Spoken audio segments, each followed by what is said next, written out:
Hello, everyone. My name is Drew McCachran, and on this episode of the 10-Foot Pole, we'll be talking about international student issues.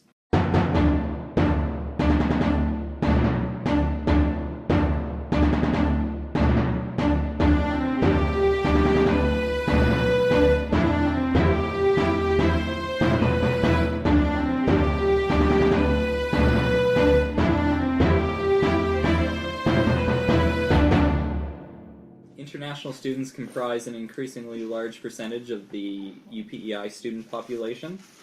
As of 2015, they comprise 20% of the total student population, which is an increase from years past, and there has been a steady increase since 2015. Despite this fact, it can often seem as if international students live in a world apart from the rest of the university. Here to discuss the international student experience and issues around this, we have Hamad Ahmed, the president of the SIS, Society for International Students, and VP Student Life, Nathan Hood. You can say hi if you want. Oh, hello. Hello. Thanks for having us. So I guess maybe we should first start off with Hamad, and maybe you could describe what SIS is for those who don't know and what services it provides for international students. So, thank you, Drew.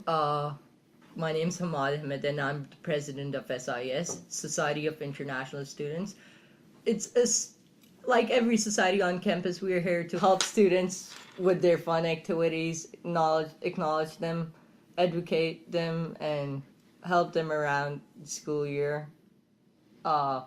We have done a lot of events in the past years, and we plan to do more, and we've planned and we've done so. So, yes, SIS exists to help international students in their school life. And is it true that every international student at UPEI is automatically a member of SIS? Yes. Anyone who's a full-time international student is automatically a part of SIS. They don't have to sign up for anything. And I guess now we can turn to Nathan and look at things from the student union's perspective. What type of activities does the SU put on specifically for international students? So our main contribution this year and in past years has been through the Buddy Program. The Buddy Program is basically a program where we connect incoming international students with a returning international student or a domestic student. And the goal is to help them integrate into the community because it is a big culture shock. I mean, I moved to Quebec for a year, and that's within the same country, but it's a completely different language, and it was super scary to move there. So I can only imagine how scary it is for international students when they get here because they don't know anybody. So the Buddy Program is basically there to help them feel more like a part of the community. One of the interesting things we're doing this year, and we may want to talk about it later, we're actually moving the Buddy Program to the IRO so that we can help it to grow because with the turnover at the SU, it's very hard to develop the program. Yeah. And we also help out with societies. I mean, in October, we helped get the CIS elections up and going. So, for those who don't know, the IRO stands for the International Relations Office, which handles most of the international aspects of life at UPEI. We were planning on having the current Buddy Program coordinator, Teresa Tu, on, but due to scheduling conflicts, she couldn't make it to this podcast. But maybe in that case, I'd ask Nathan, how do you feel? Obviously, you haven't run the program, but supervising and reading things in the past, how would you say the Buddy Program operates and what it brings specifically to the program? Well, you're also past coordinator. I was also past coordinator. Full disclosure. So they do a bunch of different activities, whether it's the get-together at the start of the year to kind of get everybody to see each other in a big group and to see who everybody else is, whether it's ski trips, going to apple picking. The programming is really diverse, which is really great. And I think it touches on a lot of different aspects. I don't know if you want to call it PEI life, because I think when you think of PEI, you're not necessarily thinking apple picking. But they're kind of the nicer things that may not be so obvious. And what we want to do, too, is we want to make sure that a lot of these activities that our students are doing are not always driven by alcohol, which is kind of something you see on campus with domestic students. Now, You spilled the beans, and it is true. I was a past coordinator of the buddy program. And one thing I noticed through there, obviously it wasn't always the case, but in terms of getting volunteers, part of the program is matching students. It was always harder to get a majority of Canadian students, native-born Canadian students, compared to former international students. And that seems to be part of, I guess we can call it a problem, or at least an interesting phenomenon on campus, in that there seems to be issues relating the international student population with the broader, primarily Canadian, and primarily in this case, island student population. And not, since you're the VP Student Life, you're often in charge of other events on campus, and I was wondering if you could talk about how often you see international students turn up at the broader events that you plan, like Beaver Fever, Drake Night, or all those other things. Beaver Fever was actually very interesting because when I got there, I would probably say like half of the people there were international students, which I thought was crazy because I did not know that Justin Bieber would be, he would have that much appeal, right? So that was very interesting. But I mean, a lot of the other ones, it's not so much because I think it goes back to it's targeted towards a lot of domestic students, or it feels like it's more the culture of the domestic students.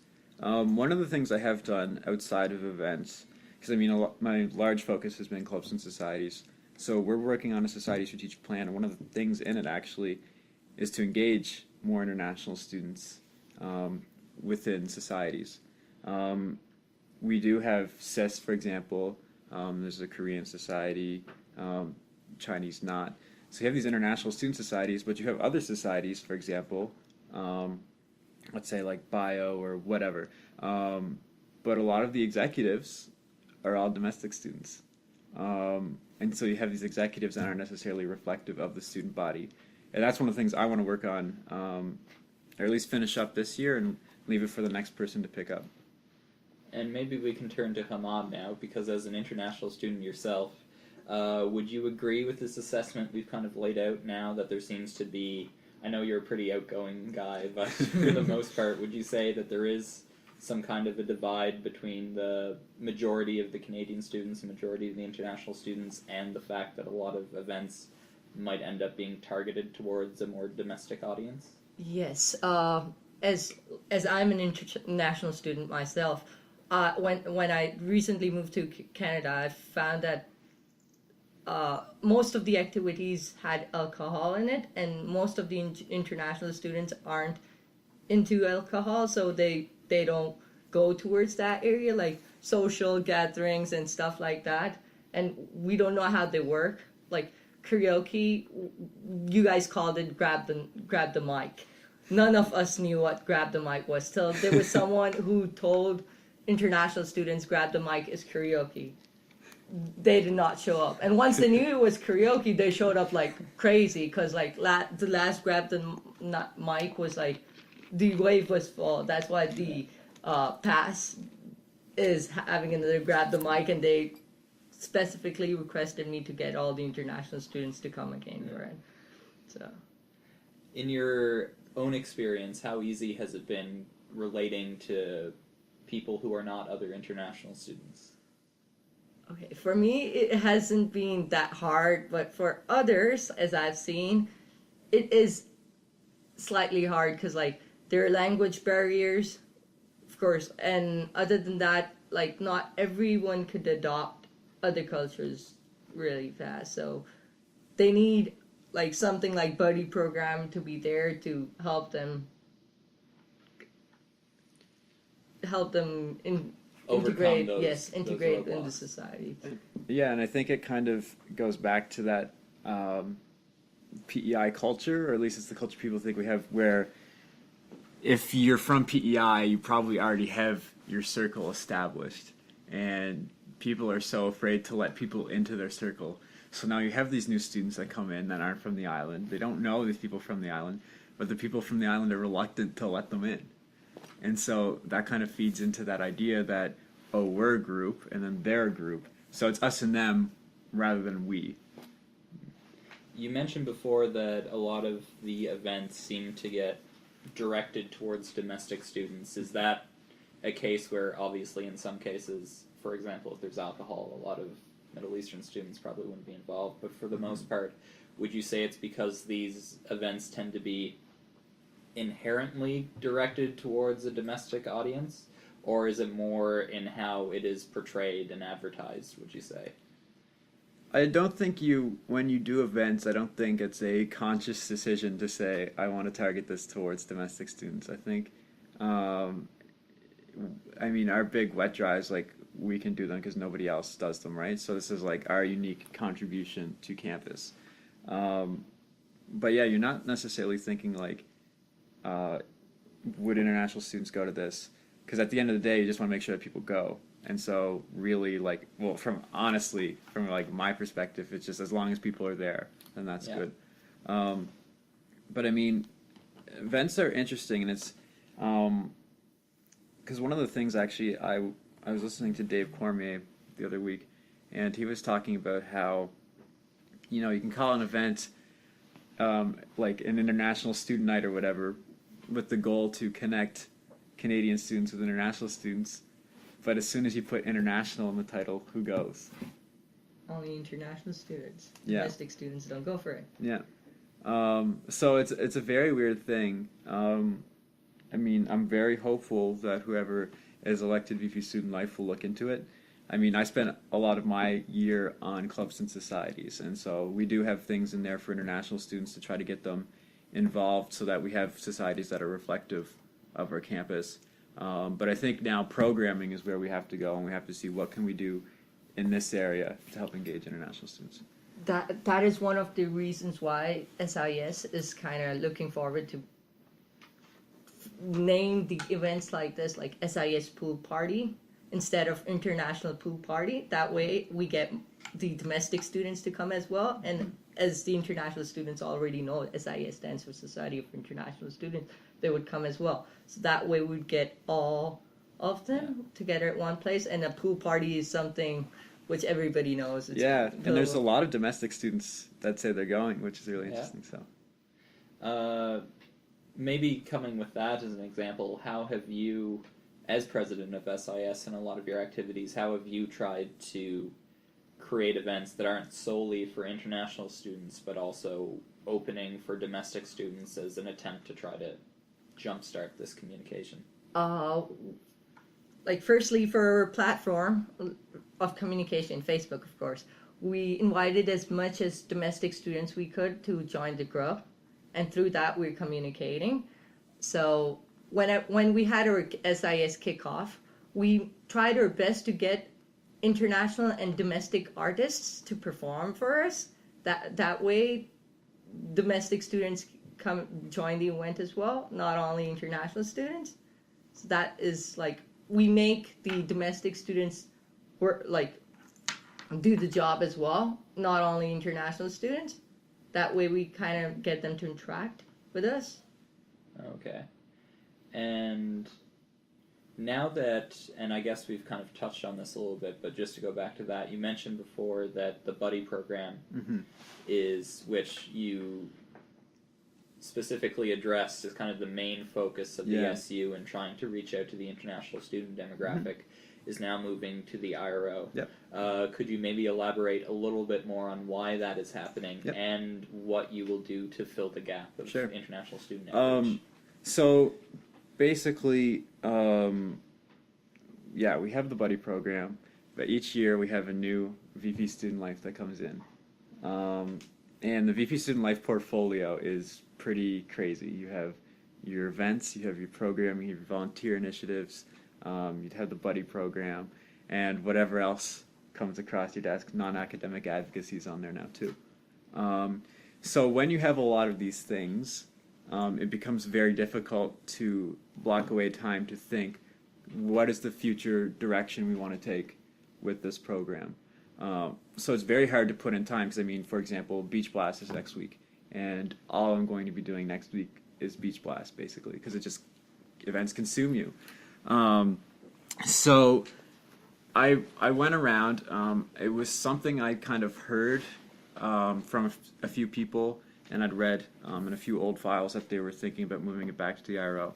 So I met with some people who were involved with the program, some people who were involved even from the inception of the program, and they all agreed that it would be a good idea because they had the same feeling I had, where you don't get that much time, and also the time split between the student union and the IRO, which makes it very confusing for their end because they technically supervise it, and then we technically supervise it. So it's like, who is really in control of the program? So basically, what we want to do, we wanted to move it to the IRO. The funding's already secure, so we're good there. And basically, it's going to be under the homestay program.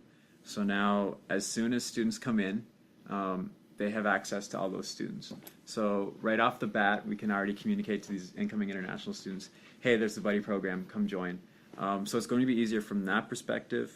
And also with the IRO, with continuing staff, they can continue to provide direction, the continuity, I guess, like the organizational memory. And we also, I mean, you are probably familiar with the advisory committee. We'll still remain on the advisory committee to help steer the long-term direction, but we just think it will operate much more smoothly if it was with the IRO. Okay. Coming from that, I think it might be good to transition directly to the student union and council itself. I know in years past there hasn't been that much of an international student present on the council. I think the year prior they had to acclaim somebody to the international rep position. This year there was a much higher candidate turnout along with general increase. I was just wondering if maybe we could talk about how is representation for international students on the council? Has it gotten better? Are there still ways we can improve? And maybe we can start off that discussion by turning to Hamad, because actually, once again, in the interests of disclosure, I know both of you are technically running for positions on the council, so we'll try to keep, in this context at least, any kind of platform things down. But Hamad, you as an international student, would you be able to tell us what your first impressions of the student union and student council was when you first came to UPEI, and if you felt that there was how their outreach efforts to international students were, or if they kind of were able to promote feeling that an international student could get involved? For how you first came, and then maybe once we have that, maybe turn into if you've seen any evolution in that since.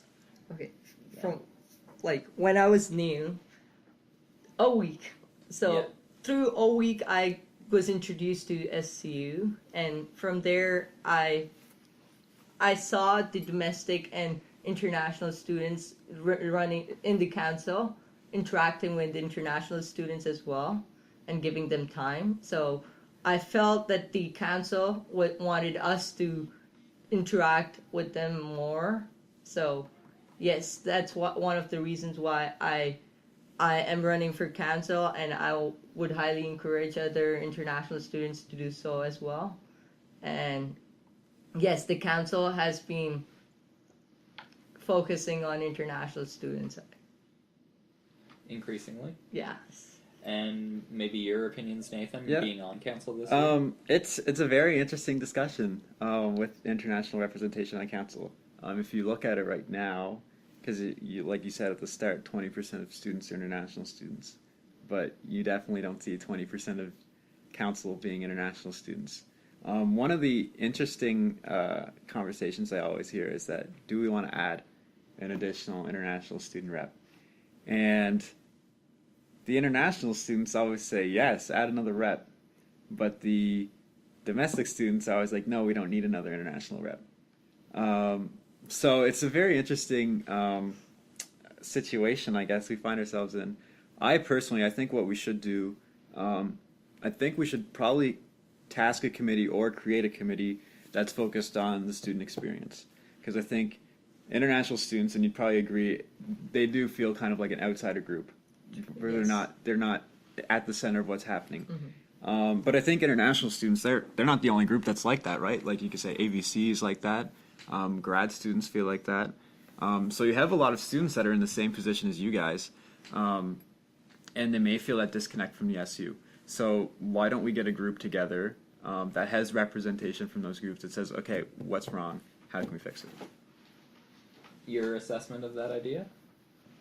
That is a good idea, but the thing is, I think like when the international students come in, they should be acknowledged about it. Like when buddy program's gonna move on to IRO, they would properly introduce the new international students to buddy program, because right now, as the president of SIS, I find it hard to inform all the international students that they're part of SIS. Yeah. But once I meet someone and I tell them you're already part of SIS, they're like, really? I didn't even know that. So it's like they're not educated about it. They don't know much about SU or council or societies. So And that's the benefit of there putting should it be a under- committee out there which acknowledges them better. Well, and it's the benefit, I mean, like, for example, that the buddy program is moving to the IRO and the fact that it'll be under homestay. Now you have access to all those people that come in. So as soon as they come in the door, you can say, you're welcome to participate in this. Or you guys could team up with them, because, I mean, you guys already work with them a lot. And you can say, hey, I want you guys to promote us to all the incoming students. And so now what you do by attaching yourself to something, you make it a lot easier for yourself to market to these people. Did you have a response? No, Okay. Just because we're starting to run out of time, I thought it might be important to at least get this issue in before it ends, and if Sure. we have time, we can go back. But the issue everybody has a concern with, tuition and international student fees. Hamad, and speaking of which, the recent 22% increase in international student fees at the AVC, which I know the student union representatives at, was it Senate or Board of Governors? Board of Governors voted it down. Yeah. Well, actually, no. The Board of Governors voted for it, but the student reps on Yeah. Board of Governors voted it down. Hamad, when we've talked in the past, you've mentioned you were trying to do some issues with, student tuition issues, right? Would you be able to talk a little bit about that issue? Yes. I don't have the exact figures in my hand right now, but this was I was going through my student fees and I noticed something super weird. So it went like this. For an international student, they pay per course, and then they pay an international student fees. Okay, for part-time students, which are 1 or 2 courses, they pay the international student fees per course. But if you're a full-time student, that is 3 courses, you have a bulk fees, which is equivalent to the price of 5 courses. Meaning, like you're just taking 3 courses and you're paying the international fees for 5 courses, which I addressed. Once I figured it out, I went to the IRO, got Erica Stanley's opinion on it. She was shocked when she heard that as well. She helped me. We reached other universities. We got their output for it. Some universities do bulk international fees. Some universities do it per course. I took this matter to our student union president, Dana Kenny, who has been working on this for the past semester, and yes, we're trying to do something about it. Trying to make it back to, move it to per course. That way, students who are not taking 5 courses don't pay for 5 courses. They pay for what they've registered for. Okay. Have you heard anything about this in the past, Nathan? About tuition? Yeah, and what your opinion about it would be? Well, I just speak on the ABC one. My understanding was that they wanted to raise international student tuition because the majority of international students that go to the ABC, from my understanding, are American students. And if you're aware right now, the Canadian dollar is not so great. So basically what their argument was that Canada's on sale right now. So basically Canada's super cheap. Doesn't really matter to them anyway because they're already going to get a good deal because the dollar's so low. Which I don't really like as an argument because the Canadian dollar could go up and then there's still a $22,000 increase, I think it was, which is ridiculous. Another thing they didn't touch on was EAP, which is the fact that you have international students that come here, they go through the EAP program, they pay a full year's worth of tuition, they don't get any course credit for it. Why do you pay that much money for no course credit at the end of the day? It's something we're looking at for the collective bargaining agreement, is basically to be able to give credit for something, you have to be a part of a faculty. right now the IRO is not a faculty, right? So the EAP program can't grant credit. But it's something we're working on, because I definitely don't, and you would probably agree with me, Hamad, that it sucks to pay a full year's worth of tuition and not have anything to show for it, really. I think. No proof that you studied something like in your degree audit. How would you respond to people who say that this specific tuition increase, but just the general situation, is okay because we need more money and most international students are well off, which is an argument I've heard from some people. How would you Really? respond to that? Well, I would disagree. And I mean, I think saying all international students are well off is pretty baloney. I mean, I have heard stories from people, for example, international students come here, they come here in the fall, they think it's nice, because it is pretty nice in the fall. And then winter hits, and it's so cold, and they didn't realize, oh my god, it's so cold. They don't have any money to buy clothing. So we have campus, we have the food bank, but there's also clothing there, so they can get some of that. I've also heard stories of international students who just don't eat for weeks because they don't like the food, or they can't afford food that they would eat. So I would disagree with that completely. Maybe in with Hamad, the perception that all international students are somehow come from wealthy families or can afford this hit. How would you respond to that? It's kind of true, but like the reason why I'm saying it's true is that when we're coming here, we need to show our bank statement that we could afford to live and pay the tuition fee for a year or two, which is like really high. So once we show that letter, that is one of the criteria to get the visa for Canada. So the money is there in the parents' account. Not necessarily the students get all of it. So it's like the parents usually transfer a bit, but a bit in bits and pieces. It does not mean they always have money in their bank account, but they do have a lot back home. And that doesn't necessarily translate into you have that money when a fee increase happens, correct? Yes, that is correct. So we're coming up on the time. Is there anything else you guys would like to make a comment on or kind of talk about before? Kind of like final summaries of your thoughts or anything you think should be put out there? Well, I think going forward, what will be very interesting to see, I want to see what the SU can do for international students that aren't incoming international students. Because the buddy program, and I was thinking about this before we started this interview, but the buddy program is for people who are incoming international students.